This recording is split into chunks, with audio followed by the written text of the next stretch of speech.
Welcome to SeaWorld's Orca Encounter. My name is Bella, and I'm honored to introduce you to this intriguing and majestic animal.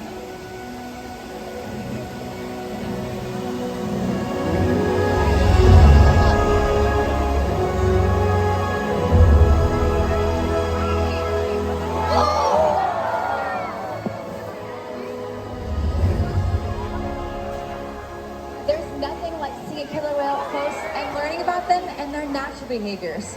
We hope this Orca Encounter will give you a better understanding of this magnificent creature and all that they represent.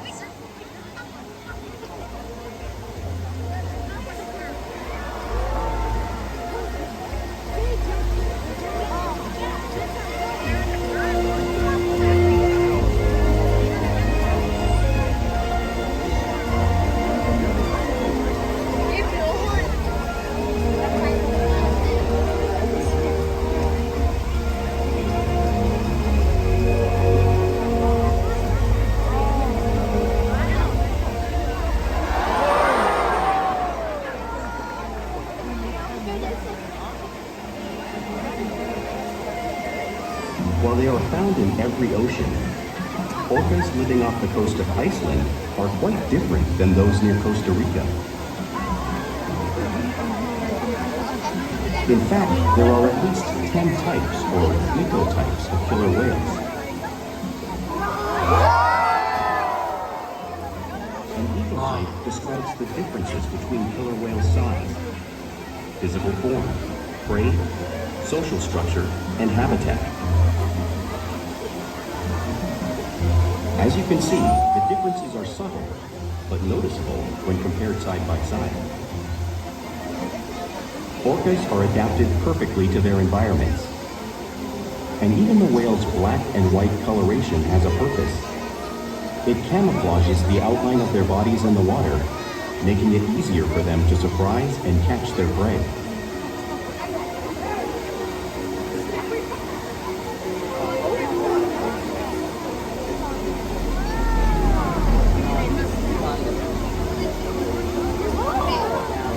When viewed from above, the black of the whale blends in with the dark depths of the ocean.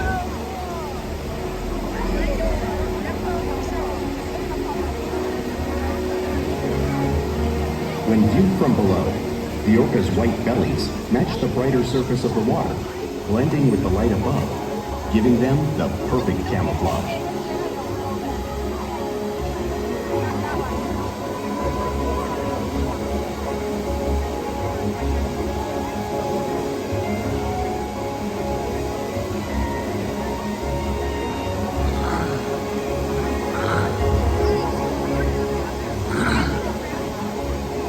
Killer whales truly are a natural wonder, and Makani and Kalia will help us show you some of their physical characteristics.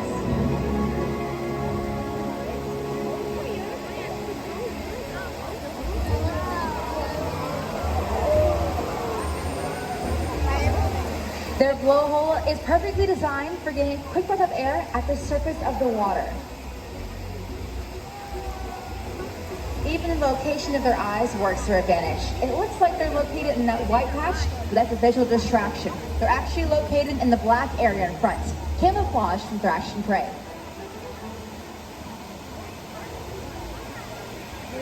The fin on top of the whale's back is called a dorsal fin, which helps stabilize them as they swim and helps regulate their body temperature.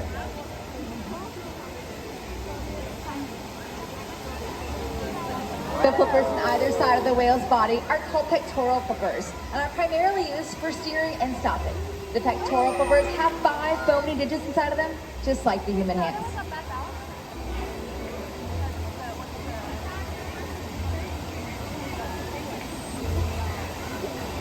The lobes on either side of the tail are called flukes and are the killer whale's engine, propelling them to speeds as fast as 30 miles per hour, which can be as fast as some of our speedboats. And killer whales swim the fastest and use the most power when they're propelling their nearly 10,000-pound bodies all the way up and out of the water.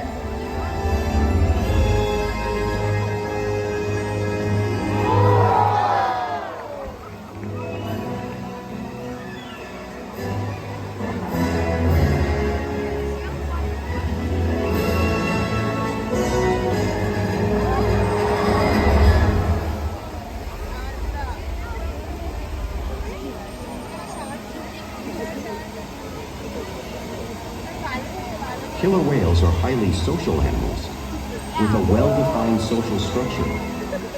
An orcapod is always led by a female. Though just half the size of her male counterpart, she is in charge. It's all about attitude, not size. Because they live and work as a group, orcas need to communicate with sounds and body language. Orcas use clicks for echolocation or navigation.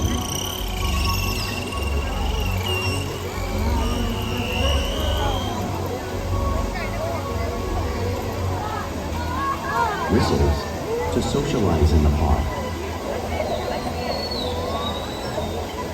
And calls for group coordination and hunting.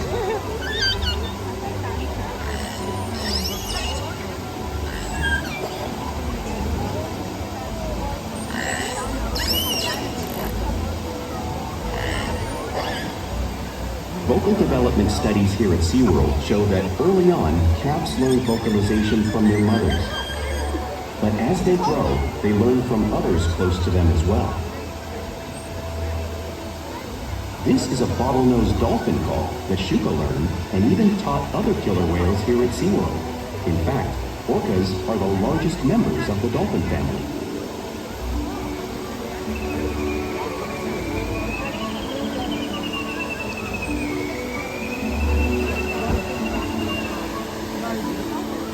Whales here and in the wild use vocalization to communicate all the time. Like all animals, killer whales use body language as a form of communication. They'll use pectoral slaps to show dominance or to get noticed. For example, a mother may use a pectoral slap to get her calf's attention.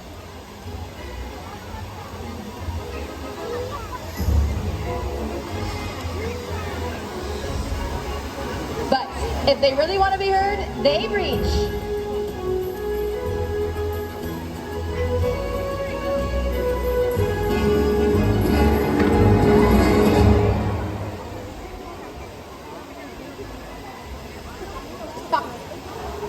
Coordinate to get a better view of their surroundings while they hunt.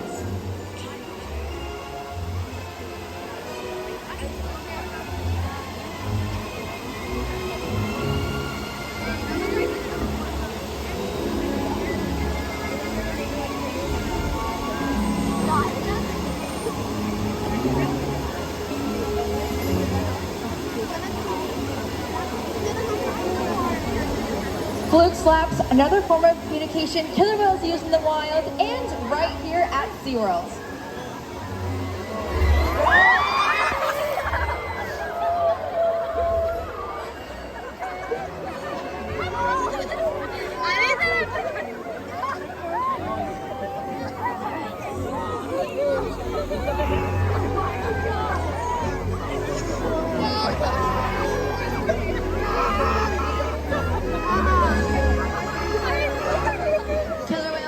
Communicators, so it's no wonder they're at the top of the ocean's food chain. Oh my god. Work together to rear their young, protect their pod, and most importantly, pursue and catch their prey.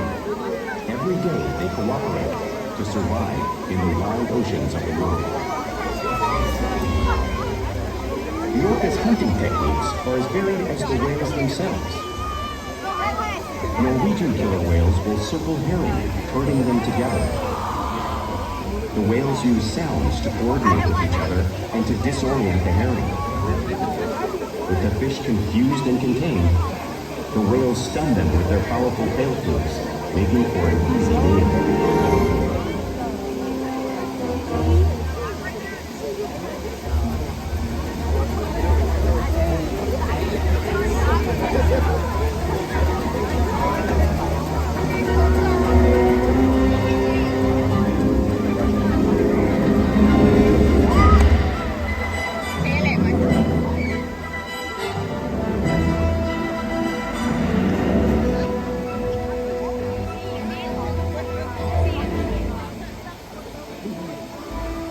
Whales in the southern hemisphere will capture these aliens by pulling them right off the beach.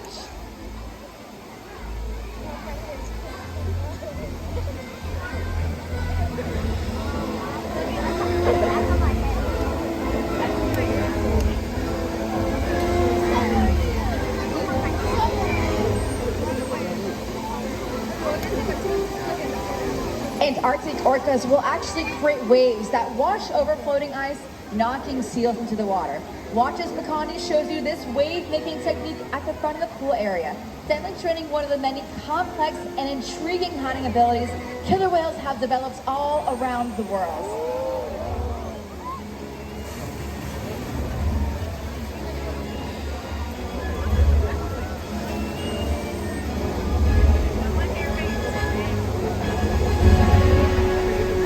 Now you may have seen these waves crashing in front of all of you, but you can't truly imagine the amount of water displaced until you've experienced it firsthand. Luckily, we have a couple of guests who have volunteered for the power of the waves made by killer whales. Everyone give them a big round of applause. All right, guys, are you ready? Come on down. Sit right here and hold on tight. All right, guys, are you ready to get them wet? Are we ready to get them absolutely soaked? Alrighty guys, you have a couple of siblings, Makani and Kalia on their way? Or maybe just Kalia. You guys will have to find out. Alrighty guys, hold on tight. You guys got a little bit. Great job, you guys, great job. Alright guys, give a big round of applause to our volunteers.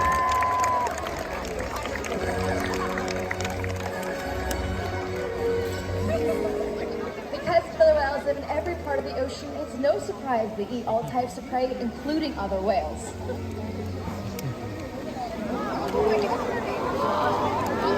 The blue whale on screen behind me is the largest animal on Earth. It is 5 times larger and 50 times heavier than a killer whale. So how does a whale the size of Makani or Kalia prey on a whale that size in the wild? Well, it's all because killer whales are the ultimate team players.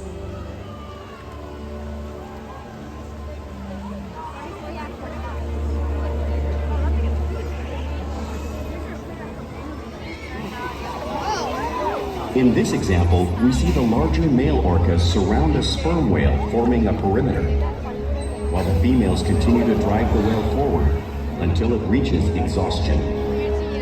The calves then move in to join the adults in the group. Whatever their prey, killer whales always cooperate and hunt together, making them a highly successful predator.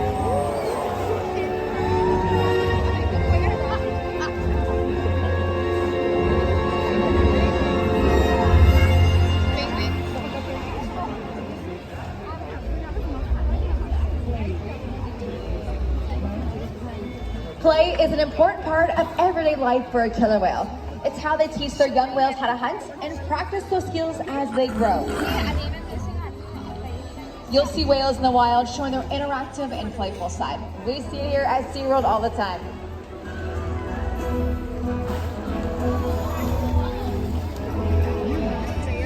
Porpoising is when a whale swims fast at the surface, breaking out of the water just briefly.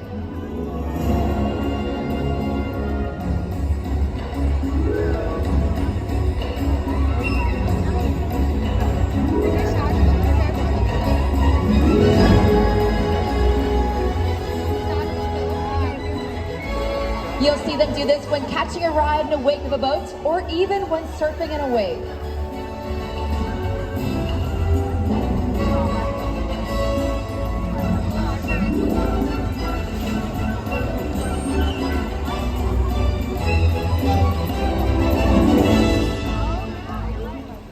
Killer whales like to be touched and will rub their bellies on rocks whenever they can. Watch as our whales do this here, just like killer whales in British Columbia.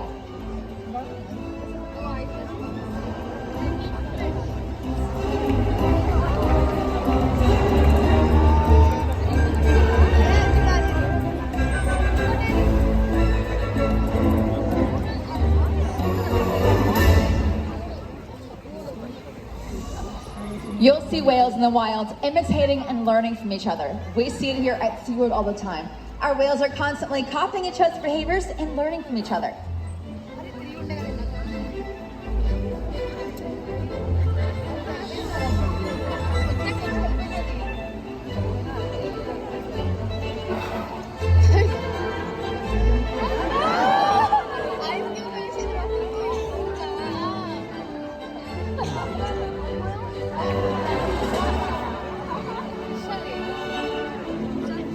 playful behavior has a purpose. A tail whip is used in hunting to stun fish, but today our whales might just be stunning all of you.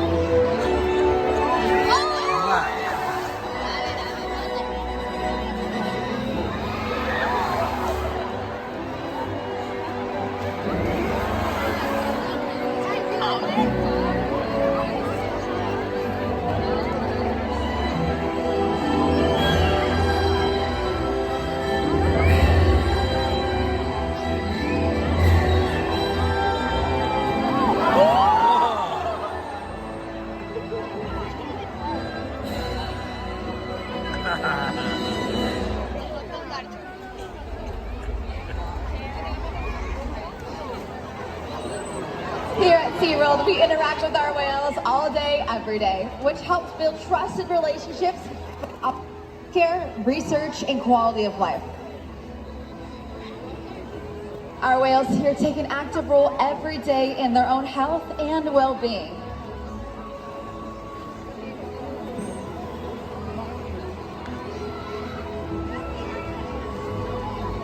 We can ask our whales to present their tail, which is useful when obtaining blood samples.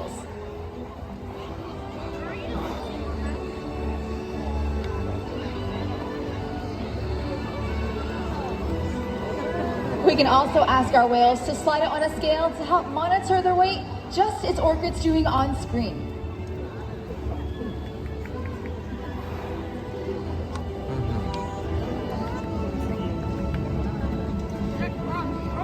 And we can even ask them for a breath sample from their blowhole because of the trusted relationships we have built together day after day right here at SeaWorld. Now we would like to introduce you all to a very special whale. Everyone give a big round of applause to Kalia.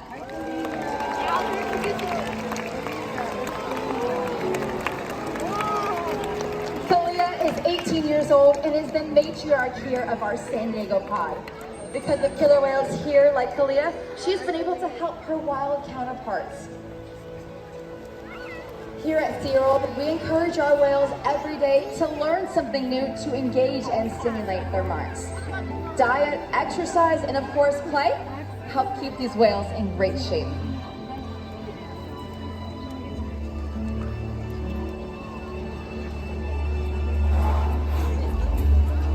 The whales here at SeaWorld have helped killer whales in the wild by participating in many research studies. One ongoing study monitors the whale's heart rate and breathing to understand how marine noise pollution from ship engines and other sources affect wild populations.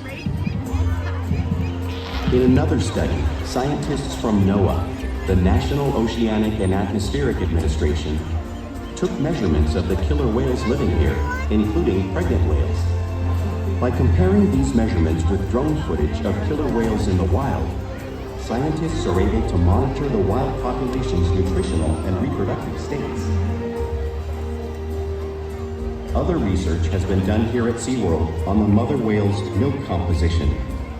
This research will help create an effective model to understand how toxins in the ocean impact wild killer whales and their milk supply.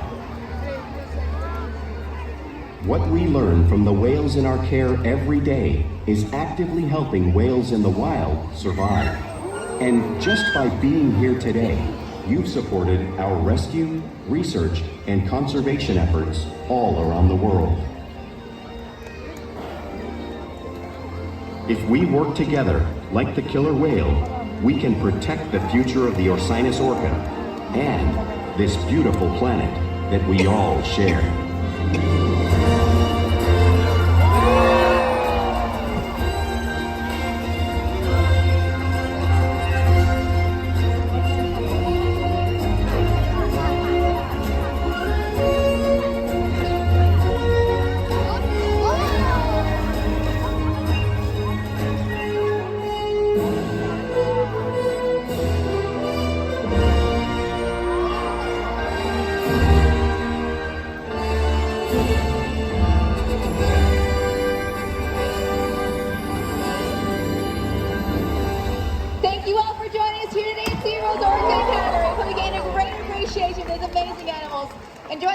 time here at SeaWorld.